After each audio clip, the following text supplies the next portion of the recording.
Good Saturday morning, everyone. This is the latest from the National Hurricane Center on Hurricane Beryl. I'm meteorologist Alexa Trischler with WWL Louisiana. The latest update from the National Hurricane Center as of 10 a.m. Central Time.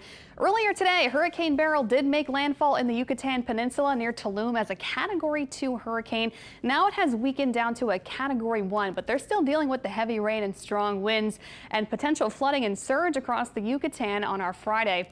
Now let's continue to track Beryl getting into this weekend.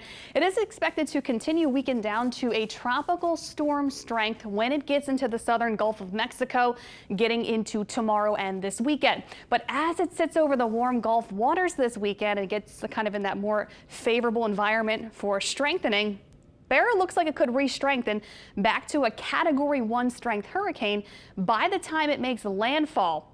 Landfall looking like possibly in South Texas, either later Sunday or early Monday as a Category 1, maybe a strong Category 1. We'll see how much it can strengthen, possibly up to a weak Category 2. We shall see. But the cone is calling for a landfall at a Category 1 strength hurricane, either later Sunday or early Monday in the morning hours. So that's what we'll be watching closely, but landfall looking more likely it's going to be in South Texas later this weekend through into Monday. And then it's going to spread inland. The impacts will spread across Texas, and now the latest cone showing that this spread will be into western Louisiana, even parts of extreme southern Oklahoma and extreme southwestern Arkansas, because as it moves inland, it will weaken, but its impacts will be spread out, and some rain and wind will spread out across Texas and into areas into western Louisiana. So what's driving this thing is that area of high pressure we've been talking about over the Gulf South is weakening and shifting off to the east. Then this trough is coming across the central part of the country. That is going to help scoop Beryl up and move it to the north or to the northwest. It really depends on how the storm strengthens up. If it's a stronger, better structure, a better looking storm, it may get pulled more directly to the north. And if it's kind of a weaker, not as robust looking storm, it may go a little bit more to the northwest. So that's what we'll be watching in the coming days, but still look like landfall will be in South Texas, maybe extreme northeastern Mexico, but it looks like landfall will be in South Texas later this weekend through early Monday. Spaghetti models still in pretty good agreement that the landfall is going to be in South Texas, anywhere from Brownsville to maybe Corpus Christi. It's too early to say exactly where it will go just yet. That's something we'll be watching in the coming days, but certainly something to keep an eye on getting into this weekend, especially if you live in South Texas, you have any family or friends there, if you have any travel plans there. Some rough weather coming in later this weekend through the early part of this new work week. So let's walk you through with the GFS. Obviously, the big impacts happening across the Yucatan today. And then here it is sitting over the Gulf of Mexico, possibly re-strengthening to a Category 1.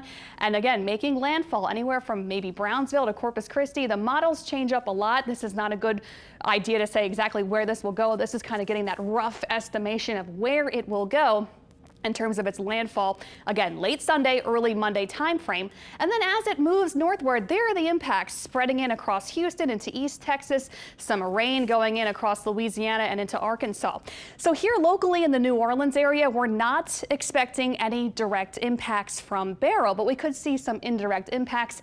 As it starts to spread inland, we could see an increase in our onshore winds. So our southerly winds look to pick up a bit, especially at the coast.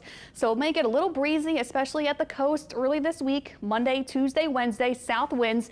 And with the persistent onshore southerly wind, we could see those elevated high tides. So that's something we'll be watching for, those indirect impacts here locally, maybe some elevated high tides, breezy conditions, especially at the coast, and some rough marine conditions. So if you're a boater, something to keep in mind for early this week. The seas will be pretty choppy, and that's something we'll be having to deal with early this week. But nothing big and major coming our way in the New Orleans area as a result of Beryl. In terms of rainfall totals in the New Orleans area over the next week, expecting roughly 1 to 3 inches of rain because we've got the daily showers and storms. We also will see a lot of tropical moisture associated with Beryl also moving in across the Gulf Coast. So that will help keep us on the wetter side, but not anticipating any big major rainfall totals from Beryl over the next week. But it can help enhance our rainfall chances, or our rain chances and our rainfall totals within that Tuesday time frame. So Not expecting any big amounts of rain across the New Orleans area, but still we can get those heavier showers today from regular storms, plus early next week we'll keep our elevated rain chances around 50–60% at most. So pretty average, just a little bit of a boost, I would say, in tropical moisture coming into more so western Louisiana than I'd say southeastern Louisiana. Where the big rainfall totals will be, that's going to be across Texas. So from Houston down to Corpus Christi, down to Brownsville, anywhere from 5 to 7 inches of rain expected thanks to Beryl, but they could pick up locally higher amounts, maybe up to 8–9 inches of rain. Also included in that is northeastern Mexico due to Beryl's impacts that will be coming in again later this weekend through the early part of this new work week. And then the winds will be spreading across the Gulf of Mexico. So big wind impacts headed for the South Texas coastline, getting into late Sunday through early Monday. Some strong wind gusts expected right along the coastline for Texas. In terms of our wind gusts in the New Orleans area, again, winds start to pick up a bit, mostly into later Monday through Tuesday and Wednesday. So there are those breezy onshore winds coming in from the south across southeastern Louisiana and western Louisiana as well, even into the Mississippi coastline. So we can see some kind of breezy weather for us during the early part of this week. So here are our local impacts in the New Orleans area. Nothing major to stress about, just kind of those indirect impacts since it will be passing by relatively close, but overall, we'll see a little bit more moisture, so our rain chance is a little bit better early next week. Nothing extreme, though. And then also those breezy south winds expected at the coast, so maybe a little windy at our coastline, possibly a bit breezy even for our inland areas. Also, we could see those elevated high tides since the winds will be persistent from the south. Also, if you do operate a boat, maybe a small craft, I would certainly avoid doing that early this week since we could see those pretty rough boating conditions out in the Gulf of Mexico.